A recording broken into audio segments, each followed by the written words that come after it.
लगाते हो आप, ऐसे आप सोंठ लगाएं तो बहुत अच्छा रहेगा। एक वेद जी, बहुत बड़े वेद जी मेरे पास आए थे डोंगरगढ़ में, उन्होंने कहा था आप महाराज जी जितने भी मुनिराज हैं, जितनी भी आर्यका माता जी, सबको सोंठ चलाओ हर ग्रास पर, बड़ी लाभकारी है सोंठ। अलग से आप दो। आटे वाला तो उन्होंने मुझसे कहा नहीं था, अब अगर आटे वाला करना हो तो आप देख लो अपने हिसाब से, लेकिन उन्होंने कहा था अलग से आप बिल्कुल नमक जैसे बुरको, तो आप सोंठ उससे लेंगे तो उसका बहुत अच्छा रहेगा। गेहूं का तोड़ है ये, ठीक। अब चावल, ये भी कफकारक है और चावल को लेना है, चावल को अधिक मात्रा में आप सेवन कर रहे हैं। आपको हम बताएं, चावल आंव को बनाता है। एक बार एक महाराज जी और हम लोगों ने, मोटा होना है, अगर आपको मोटा होना है ना तो आप चावल ही चावल का सेवन करें, आप मोटे हो जाएंगे। लेकिन उससे डाइजेशन खराब हो जाता है, उससे आंव की शिकायत हो जाती है। लगभग 4 महीना मैंने कुछ नहीं खाया। क्या खाया? क्योंकि बार बार लोग पतले हो पतले हो पतले हो पतले हो, तो मैंने चावल का सेवन किया। सिर्फ आहार में 3, साढ़े 3, 4 महीना लगभग चावल ही चावल लिया, कुछ नहीं, सिर्फ चावल ही चावल, चावल ही चावल। तो अब वो चावल से हुआ क्या, होता क्या, लेकिन ध्यान रखना, चावल अधिक मात्रा में लोगे डाइजेशन समाप्त। आपकी प्रकृति वैसी नहीं है कि आप चावल को कर पाओ। जठराग्नि बंद कर देता, कफकारक होता है, उससे आंव की शिकायत बढ़ जाती है। अब क्या करना है, गलती तो कर ली, अनुभव था नहीं, चावल ले लिया। चावल लेना है अधिक मात्रा में, अति मात्रा वाला मामला चल रहा है, ध्यान रखना, है ना, अति मात्रा। लौंग और काली मिर्च लेना, लौंग और काली मिर्च के साथ। और वैसे मैंने देखा है जो पुलाव बनता है उसमें लौंग भी डलती है, काली मिर्च डालना चाहिए। बिना लौंग के, बिना काली मिर्च के चावल नहीं खाना।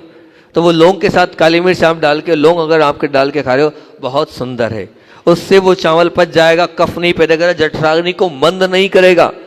अगर अधिक मात्रा में आपने चावल लिया तो जठराग्नि बंद हो जाएगी, थोड़ा बहुत में तो कोई दिक्कत नहीं है। तो चावल के साथ क्या खाना है, लौंग और काली मिर्च। इन सबको आप बिल्कुल नोट करते चलें, बहुत अनुभव की और बहुत अच्छी बात है आप लोगों के बीच में मैं रख रहा हूं।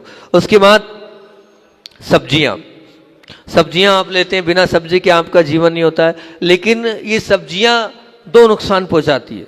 आचार्य भी मना करते थे कि जितनी हरी सब्जियां हैं वात कारक होती है और अफरा को कराने वाली होती है। वात बढ़ता है सब्जियों से और अफरा करती है। और उसमें भी मैं सब्जी कौन सी कह रहा हूं, फली वाली। कौन सी?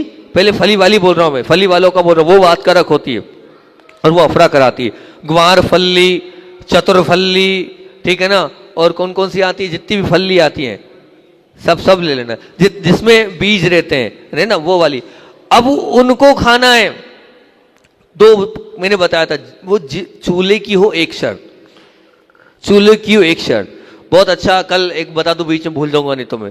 कल उषा माँ ने, रायपुर वाली माँ ने, इतना सुंदर चूल्हा बनाया है। और वो चूल्हा कैसा, गैस जैसा, 5 उसमें स्टोव बने और इतना सरल तरीका भी उसमें बनाने का है। आप बना सकते हो और उसको कर सकते हो। मैं तो कह रहा हूं कि मान लो अभी विवाह हुआ है, ठीक है ना, तो विवाह हुआ है तो अब विवाह में आपको गिफ्ट ही देना है नई बेटे बहू को, तो क्या गिफ्ट दो? तो आप वो जो चूल्हा है सीख लो और वो चूल्हा बनवा के बहू को दो, उससे कहो उससे रोटी बना के खिलाना है, गैस से नहीं बुलाना है, ठीक है ना। वो बाजू में बैठी चाची है ना, वो चाची बैठी ना, चाची का कहना है कि अब वो नई बहू है ना, आपको ये गिफ्ट देना है। वो जो 5 चूल्हे वाला बहुत सुंदर चूल्हा मैंने देखा है, आपको वही गिफ्ट देना है। और उससे बोलना उसकी रोटी खाने हम आएंगे, और उसकी रोटी बनाना तो महाराज जी भी आएंगे, ठीक है ना। उसी की रोटी बना के खिलाना तो महाराज जी भी आएंगे। तो चूल्हा आप गिफ्ट कर देना, बनाने की पूरी स्कीम वो बता देंगे। बहुत सुंदर चूल्हा, 5 गैस जैसा चूल्हा है वो, और आपका घर काला नहीं होगा, बहुत सुंदर पाइप लगा है, सीधे पाइप को बाहर कर देना, ठीक। आपकी तरफ से गिफ्ट हो जाएगा, गिफ्ट हो जाएगा आपकी तरफ से। आप बिल्कुल जल्दी जल्दी तैयार कर देंगे, ताकि हम भी, अगर उनको मौका मिल जाएगा तो हम चले आएंगे। नहीं आएंगे? बुलाना नहीं बुलाना? हे महाराज जो नमोस्तु नमोस्तु करना है, ठीक है, करना है तो बहुत अच्छी बात है। तो वो जो आप सब्जी खाएं, कौन सी, बीज वाली, उसको चूल्हे वाली ही लेना, तो वो वात नहीं करेगी। चूल्हे पर पूरी पकेगी, प्रॉपरली पकेगी, कम आंच में पकेगी, तो वात कारक नहीं होगी। बिल्कुल आप ले सकते हैं। और अब अगर वो वात कारक चीजें ले रहे हैं तो क्या लेना है, उसमें 3 चीजें मिलाना है। लौंग उस सब्जी में, काली मिर्च और लाल मिर्च। वात कारक है लौंग, काली मिर्च और लाल मिर्च, ये आपको उसमें बहुत अच्छे से डालना है, ठीक। तो ये सब्जी फल वाली हो गई। अब सलाद, वो भी वात कारक होता है। जितने भी आप सलाद लेते हैं मतलब टमाटर है, ककड़ी है ना, और भी जो सलाद लेते हैं वो लेते हैं, तो ये सलाद भी वात को पैदा करने वाले हैं। इनके साथ क्या लेना है? जैतून का तेल। ये बिल्कुल अलग बात बता रहा हूं मैं आपको, लेकिन सचमुच में खाने योग्य है जैतून। ऐसा नहीं कि असेव्य है, वो भी एक प्रकार ड्राई फ्रूट्स ही है जैतून। तो आप जैतून का तेल लगाते हैं, लेकिन जो लोग हरी सलाद लेते हैं उनके लिए जैतून का तेल और उस सलाद में नींबू का रस ले। जैसे ककड़ी आपने लिएगी है ना, और भी लिए नींबू का रस थोड़ा सा मिला दे, तो नींबू का रस और जैतून का तेल आप लेंगे, वो जो सलाद आपने लिया है वो सलाद आपको वात नहीं करेगा। नहीं तो वही वात करेगा, वही घुटना दर्द कराएगा, वही आपको रीढ़ में दर्द कराएगा, वही गैप कराएगा, वही माइग्रेन का कारण बनेगा। वात बहुत ज्यादा बढ़ती है, जैसे ही आपके शरीर में वात बढ़ी वैसे ही दर्द चालू हो जाएंगे, वात इकट्ठी हो जाएगी। तो वात को नाश करना होगा। अगर आप सलाद ले रहे हैं तो जैतून का तेल लें और नींबू का रस के साथ उसका सेवन करें, तो वात पूरी शमन हो जाएगी, तो आपको कोई भी दर्द पीड़ा नहीं होगी। और जो लोग दर्द से पीड़ित है वो बिना इसके खाए ही नहीं, जो दर्द से पीड़ित है, नहीं तो वात करेगा, दर्द बढ़ेगा। फिर आप बोलते हो कि जैसे मैं आपको बोल रहा हूं आप हरे चने की सब्जी खाएं, जो हरा चना आता है ना, छोला बोलते हैं, क्या करते हैं, ये आप उसमें नींबू का रस लें। बिना नींबू के रस के छोले की सब्जी नहीं खाना, और वो छोले की सब्जी चूल्हे वाली हो, आपको नुकसान नहीं करेगी, लाभकारी हो जाएगी। चूल्हे वाली होगी तो पूरी बिल्कुल वो प्रॉपर सीजेगी, गैस वाली नहीं। और उसमें आप नींबू का रस डाल लेना, और अगर फ्राई करना है तो जैतून के तेल से फ्राई करना उसको आप।